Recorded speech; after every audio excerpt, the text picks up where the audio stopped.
جو لوگ زمین میں ناحق تکبر کرتے ہیں ان کو اپنی آیتوں سے پھیر دوں گا.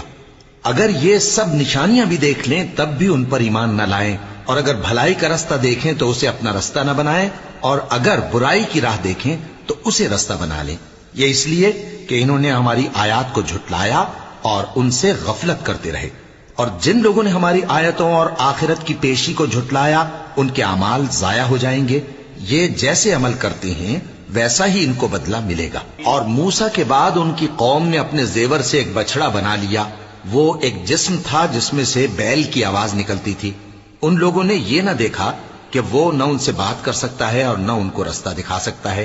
اس کو انہوں نے معبود بنا لیا اور اپنے حق میں ظلم کیا. اور جب وہ نادم ہوئے اور دیکھا کہ گمراہ ہو گئے ہیں تو کہنے لگے کہ اگر ہمارا پروردگار ہم پر رحم نہیں کرے گا اور ہم کو معاف نہیں فرمائے گا تو ہم برباد ہو جائیں گے. اور جب موسیٰ اپنی قوم میں نہایت غصے اور افسوس کی حالت میں واپس آئے تو کہنے لگے کہ تم نے میرے بعد بہت ہی برا کام کیا. کیا تم نے اپنے پروردگار کا حکم جلد چاہا؟ یہ کہا اور شدت غضب سے تورات کی تختیاں ڈال دی اور اپنے بھائی کا سر پکڑ کر اپنی طرف کھینچنے لگے. انہوں نے کہا کہ بھائی جان، لوگ تو مجھے کمزور سمجھتے تھے اور قریب تھا کہ قتل کر دیں، تو ایسا کام نہ کیجیے کہ دشمن مجھ پر ہنسیں اور مجھے ظالم لوگوں میں شامل نہ سمجھیے.